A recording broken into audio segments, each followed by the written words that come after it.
Esse vídeo é um trabalho da disciplina Modelos de Atenção à Saúde no Brasil, do curso de Fisioterapia da Universidade Federal de Minas Gerais. Foi realizado pelos alunos Ana Alice Viana, Cláudia Regina, Débora Amorim, João Vitor Reis, Marina Gonçalves e Rayane Mendes. Fizemos uma pesquisa com parentes e amigos para entender qual a percepção das pessoas a respeito do SUS e da Política e Programa Nacional de Plantas Medicinais e Fitoterápicos. Então, o que você entende por SUS? Veja a seguir algumas das respostas que tivemos. Boa tarde, meu nome é Antônio Lisboa e eu sou pai de uma aluna da Rayane Sayonara, né? E nós temos a nossa entidade aqui, o CEACOM, Centro de Apoio Comunitário no Mineiro, que vem fazendo um trabalho social muito grande. É uma entidade sem fins lucrativos, com um trabalho voltado ao social. Então nós vamos aqui agora bater um papinho, falar rapidinho a respeito do SUS. Para mim é um órgão de grande importância que foi criado o SUS, porque o SUS ele veio para pegar e unificar a saúde. Porque antigamente as pessoas tinham um diferenciado entre os tratamentos. Quem pertencia ao NPS, que tinha a carteira assinada, eles eram tratados de uma forma. As pessoas, os autônomos, as pessoas que não tinham carteira assinada, eles eram tratados de outras formas.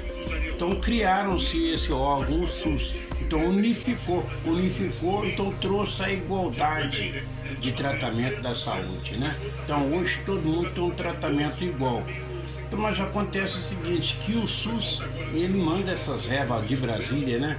Lá do governo federal, ele distribui para as prefeituras e as prefeituras que estão com as péssimas administrações. Porque nós temos aqui uma ambulância e essa ambulância nós servimos aqui muitas pessoas, foi até uma ambulância doada pelo supermercado BH, pelo Pedro Lourenço, seu proprietário lá, o Pedro Lourenço, ele que nos doou. Mas acontece que aqui quando nós emprestamos cadeira de roda, muletas, andadores, cadeira de banho, então nós temos aqui um trabalho que nessa área da saúde que é muito grande, mas sem participação nenhuma da prefeitura, nem e nem da Câmara Municipal. Então isso é um absurdo. Porque o SUS, um órgão tão importante desse, então a gente observa aí que as filas nos postos de saúde, né? Eu por exemplo, eu transporto muitos pacientes que eu que dirijo a ambulância, essa ambulância nossa, que é um doblô. Então o que acontece? Quando eu chego no hospital, quando eu vou tirar o paciente, não tem ninguém do hospital para me ajudar. Para vir eu tenho que pegar, me esforçar, tirar o paciente, colocar na cadeira de roda, colocar na maca, certo ele entrar para dentro do hospital. E isso sem recurso nenhum. Então acredito o seguinte, que o SUS, para mim, é um excelente órgão, certo? Ele não deve ser extinto, pelo contrário, é sempre aprimorar mais o seu trabalho, está de parabéns o SUS. Agora tem que observar, são as prefeituras, a administração das prefeituras, que são péssimas, que chega nos postos de saúde, só reclamação. Sistema de saúde pública importantíssimo para assegurar a dignidade da pessoa humana, tendo em vista a manutenção do direito básico à saúde, positivado na Magna Carta de 1988. Tenho uma visão de SUS muito ligada a hospitais e etc. Mas eu tenho consciência que existe um leque de serviços que vai além. É o sistema de saúde brasileiro, universal e público, que congrega todos os níveis de atenção à saúde da nossa população. É um sistema unificado de saúde, que atende toda a população brasileira, tendo o paciente todo o tratamento necessário. Um sistema onde a população brasileira recebe benefícios gratuitos, como consultas e tratamentos, regendo assim a base da saúde física e psicológica básica em todo o país. Um sistema universal organizado em vários níveis de atenção com o objetivo de garantir o direito à saúde da população. Na pesquisa, perguntamos também se as pessoas se consideram usuários do SUS. A maior parte dos entrevistados disseram que sim, e cerca de 12% disseram que não. Vale ressaltar aqui que toda a população brasileira utiliza o SUS, independente da cor, do sexo ou da condição social. E quais os serviços mais utilizados por essas pessoas? Bom, as respostas foram bem diversas, como consultas médicas, exames, vacinas, pronto-socorro, curativos, unidade de pronto atendimento, vigilância sanitária, aquisição de remédios, zoonose, programa de saúde da família, unidade básica de saúde e saneamento básico. Além disso, perguntamos se as pessoas fazem uso de plantas medicinais e fitoterápicos, sendo que 57,1% disseram que sim e 42,9% disseram que não. E sobre a política e programa nacional de plantas medicinais e fitoterápicos? Será que as pessoas conhecem? Bom, 66,7%, a maioria, disseram que não, e 33,3% disseram que sim. Falando um pouquinho sobre esse programa, vocês vão assistir agora um vídeo explicando o tema. Meu nome é Maísa Matias, eu sou engenheira agrônoma de formação e atualmente estou finalizando o doutorado em plantas medicinais, aromáticas e condimentares pela Universidade Federal de Lavras. E hoje vou trazer alguns elementos para aguçar, e para contribuir aí na formação de vocês quanto ao uso e aplicação de plantas medicinais no âmbito da política pública.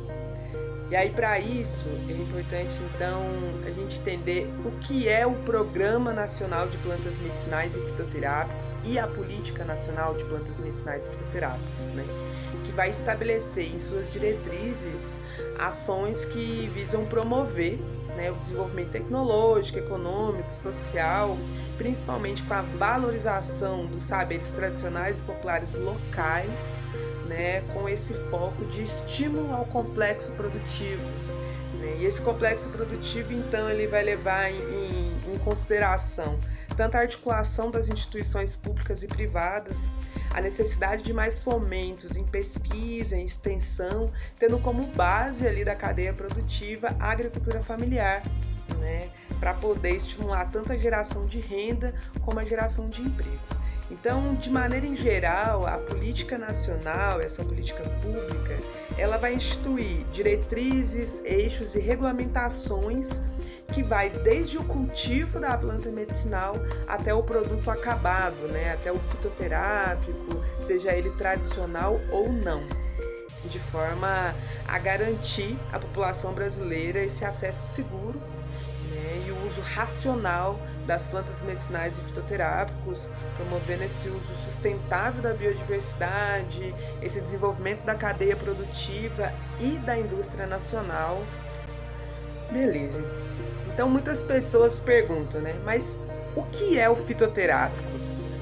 E tem uma confusão bem comum, fitoterápico, homeopático, alopático, o que seriam assim, essas denominações, essas classificações, Então a Anvisa vai colocar para a gente que um fitoterápico é aquele medicamento obtido única e exclusivamente da planta medicinal, que é essa matéria-prima ativa vegetal, a qual essa substância ela foi validada por meio de levantamentos etnofarmacológicos, técnicas científicas e evidências clínicas. A gente entende que uma planta medicinal ela é um fito complexo, ou seja, a planta medicinal ela é uma espécie que pode ser cultivada ou não quando a gente adquire de forma extrativista e que ela é utilizada com propósito terapêutico.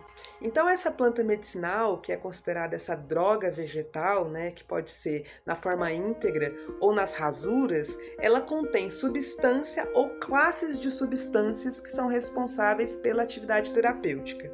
Então quando eu falo, esse daqui é um axé-flan, que é um produto fitoterápico à base de Cordia verbenácea, que é a erva baleeira, por exemplo, eu compreendo que a composição desse fitoterápico, ele tem ou o óleo essencial ou a planta íntegra, Ele não vai ter o isolamento de uma substância ou um princípio ativo responsável por aquela atividade medicinal, Por exemplo, às vezes a gente compra uma pomada 7 ervas numa casa de produtos naturais.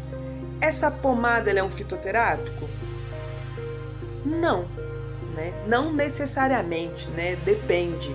Se essa pomada ela tiver ali uma cânfora sintética, um mentol sintético, ou seja, uma molécula isolada sintética que é agregada ao produto final, por mais que seja derivado de uma planta, ou seja, né, derivado de uma planta medicinal, por exemplo, isso não é um fitoterápico, né? Isso é um produto natural, porém não é um fitoterápico. E o fitoterápico, ele também é um produto alopático, né? Ele é um produto alopático porque ele trata pela diferença, né? Então, o medicamento, ele produz efeito contrário aos sintomas causados pela doença. Então, a diferença de um alopático químico sintético é que os efeitos colaterais de um fitoterápico, ele é mais brando, ele é mais suave, ele é menor. E por quê? Porque a planta medicinal é um fito complexo. Então eu tenho diversas moléculas, enquanto num produto alopático químico sintético, geralmente eu tenho apenas um princípio ativo isolado que é responsável por aquela atividade. Já a homeopatia, a terminologia já diz, né, homeopatia, né? Eu trato pela semelhança, né, pela similitude, assim. Então esse medicamento homeopático, ele tem substâncias, né, que causam os mesmos sintomas produzidos pela doença. Então são formas diferentes de preparo e concepções. Então essa é a principal diferença entre fitoterápico, homeopático e, né, o produto alopático químico sintético. Então, nesse sentido, é importante que a gente lembre que um chá, ele não é só um chazinho, né? A planta medicinal, ela é um remédio que deve ser administrado de forma correta, né? Porque ela também apresenta efeitos colaterais, ela apresenta interação medicamentosa, ela pode causar intoxicação, ela pode causar alergias. Então, saber quanto a forma, o preparo, né? Qual é o farmacógeno, ou seja, qual é o local da planta que contém o princípio ativo responsável pela atividade terapêutica, né? Como exemplo, quando a gente usa uma planta cicatrizante, barbatimão. Barbatimão, a gente sabe que a casca tem uma propriedade cicatrizante e a classe de substância responsável por essa atividade é o tanino. Beleza, mas a folha tem tanino? Qual é o farmacógeno dessa planta? Ou seja, qual é a parte que possui a propriedade terapêutica, a propriedade medicinal de interesse para utilização como medicamento? Então, de maneira em geral, bem reduzido, bem sintético, esses são os cuidados e o que envolve a Política Nacional de Plantas Medicinais Fitoterápicos, que é bem uma parcelazinha, né? Existem muitas outras coisas. E sobre as farmácias vivas? 81% dos entrevistados responderam que não conhecem este programa, enquanto 19% responderam que sim. Agora a Maísa vai falar um pouquinho sobre isso. Beleza, então com base na Política Nacional e no Programa Nacional de Plantas Medicinais Fitoterápicos, na PNPIC, que é a Política Nacional de Práticas Integrativas e Complementares do SUS, e a Política Nacional de Assistência Farmacêutica, em função da necessidade de ampliar a oferta de plantas medicinais e fitoterápicos, né, em função da demanda local, de forma segura, garantindo aí, né, qualidade, segurança e eficácia dessa droga vegetal ou desse produto acabado, o Ministério da Saúde ele vai instituir as farmácias vivas no âmbito do SUS, através da portaria 886 de 20 de abril de 2010, né, com essa necessidade de ampliar a oferta de planta medicinal e fitoterápicos. Isso entra como base o quê? O direito à ampliação terapêutica. Né? Infelizmente, hoje, são poucos e poucas que sabem deste direito de acesso, de ampliação terapêutica. Então, as farmácias vivas que vão ser instituídas no âmbito do SUS, elas podem ser 3 tipos, né? Que a gente trabalha usualmente na forma a qual ela se enquadra e oferta um determinado produto ou serviço. E ela pode ser tanto independente como concomitante, né? Ou seja, o tipo 1 pode estar concomitante ao tipo 2 ou ao tipo 3. Mas, de maneira em geral, o tipo 1, ele tem uma característica bem de horto medicinal, né? Onde você tem ali o cultivo das plantas medicinais que estão disponíveis para a população, seja para o acesso a uma muda, seja para o acesso à planta fresca. É um local que utiliza para cursos de capacitação da população local, quanto os lambedores, a fabricação de pomada, como que eu faço um chá da forma correta? É por infusão, é por decocção? Como que eu preparo um xarope? Como que eu faço um emplasto? Como que eu faço a melhor otimização da matéria vegetal com esse cunho terapêutico, né?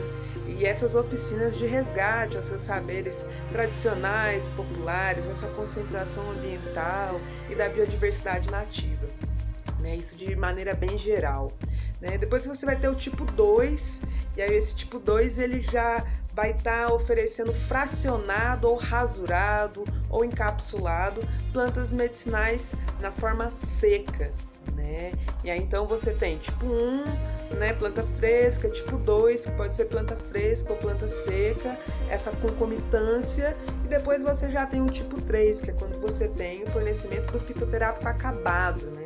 Então o fitoterápico acabado ele vai ter essa formulação com segurança, eficácia, qualidade. A grande maioria dos entrevistados respondeu que, ao sair de uma consulta, gostaria de ter a possibilidade de receber uma prescrição de fitoterápico ou planta medicinal fresca ou desidratada, o que demonstra que há um interesse e uma demanda por esse tipo de serviço. Perguntamos às pessoas se elas consideram plantas medicinais apenas chás, e 23,3% respondeu que sim, o que não é o caso. Vale lembrar que os produtos fitoterápicos e plantas medicinais, assim como todos os medicamentos convencionais, são testados para o conhecimento da eficácia e dos riscos de seu uso, e também para garantir a qualidade do insumo. Cabe à Agência Nacional de Vigilância Sanitária, a Anvisa, e às vigilâncias sanitárias municipais e estaduais o controle desses medicamentos. Quando perguntamos se há fisioterapeutas na unidade básica de saúde, apenas 14% soube responder corretamente que sim, enquanto 14% respondeu que não e 72% desconhece essa informação. Os fisioterapeutas não só estão presentes, como desenvolvem um importante trabalho de prevenção e reabilitação. E quando perguntados sobre a atenção primária, aquela que foca na prevenção, apenas 35% das pessoas soube responder que os fisioterapeutas podem atuar nessa área. Uma das perguntas contidas na nossa pesquisa é se o fisioterapeuta ele pode prescrever o uso de plantas medicinais e fitoterápicos. 86,7% dos entrevistados responderam que não. Entretanto, não é isso que consta em uma resolução publicada pelo COFITO, Conselho que rege os cursos de fisioterapia e terapia ocupacional. De acordo com o COFITO, o fisioterapeuta poderá adotar as referidas substâncias de forma complementar à sua prática profissional somente quando os produtos prescritos tiverem indicações de uso relacionadas com seu campo de atuação e embasadas em trabalhos científicos ou em uso tradicional reconhecido. Salienta ainda que a decisão ela visa aperfeiçoar a utilização e ou indicação de substâncias de livre prescrição pelo fisioterapeuta, considerando o atual contexto científico e social para correto emprego das plantas, medicinais e medicamentos fitoterápicos, fitofármacos. Aqui a gente tem um exemplo com características gerais de uma erva fitoterápica de nome erva baleeira. Do lado esquerdo da tela, a gente tem as informações sobre ela e as informações gerais, com o nome científico, o nome popular, a família que ela pertence, a parte que é usada, que é a folha. Do lado direito, vem um pouco informando sobre o gel que é feito a partir da folha dessa erva. Como que é a fórmula, como que funciona o fitoterápico, as indicações, o modo de usar e as advertências. Agora a gente tem mais um gráfico relacionado a outra pergunta feita na nossa pesquisa. A pergunta é se o entrevistado se sentiria seguro com o fisioterapeuta receitando esses fitoterápicos. 77,8% responderam que sim, 20% que talvez, e a porcentagem do não está relacionada. Agora, nesse slide, temos algumas das respostas do porquê o entrevistado não se sentiria seguro com o profissional receitando fitoterápicos para o tratamento. Alguns entrevistados, eles afirmaram ter seguranças apenas com médicos. Outros desconheciam ou o método ou o benefício do fitoterápico ou então o aprendizado profissional que iria aplicar. Outros não acreditavam que o método era eficaz e outros afirmavam ser necessário ser especialista. E por fim, nós podemos concluir que o SUS ele é de uma dimensão que por vezes a gente desconhece. E isso foi reforçado pelos dados apresentados nesse trabalho, onde diversas pessoas desconhecem a existência da Política Nacional de Plantas Medicinais Fitoterápicas. E é uma política muito importante, porque ela é uma das formas que o SUS utiliza para garantir a ampliação terapêutica, onde o indivíduo ele vai ter os seus valores, os seus princípios e a sua tradição respeitados. E isso vai reforçar, então, o princípio da integralidade do SUS. Não dá para olhar o indivíduo só como a sua doença. É preciso pensar nesses valores desse indivíduo. Então, se esse paciente ele tem o direito de sair com uma receita para uso de planta medicinal e fitoterápico, ele precisa de ter apresentado essa possibilidade. E eu acho que cada vez mais que a gente vai conhecendo desses direitos, dessas políticas e desses programas do SUS, a gente vai buscando com que esses direitos sejam atendidos. E pensar também em nós como estudantes, os professores e os profissionais da fisioterapia, cada vez mais que a gente abraça essas políticas, que a gente se aposta desses conhecimentos, a gente está pensando cada vez mais nos nossos pacientes, a gente está pensando cada vez mais no tratamento individualizado desses indivíduos. Então, eu acho que é muito importante que a gente pense nisso. Eu acho que traz valorização para a profissão, traz confiança na população para com o profissional de fisioterapia. Cada vez mais que a gente vai utilizando, que a gente vai mostrando resultados, que a gente vai trazendo dados científicos que confirmam essas utilizações, a gente vai valorizando a nossa profissão. Então, além de valorizar a nossa profissão, eu acho que é importante que cada dia mais a gente conheça das políticas e das possibilidades que o SUS traz para a gente, porque é conhecendo o SUS que cada dia mais a gente vai valorizar o SUS e vai lutar pela manutenção e permanência do SUS para a sociedade.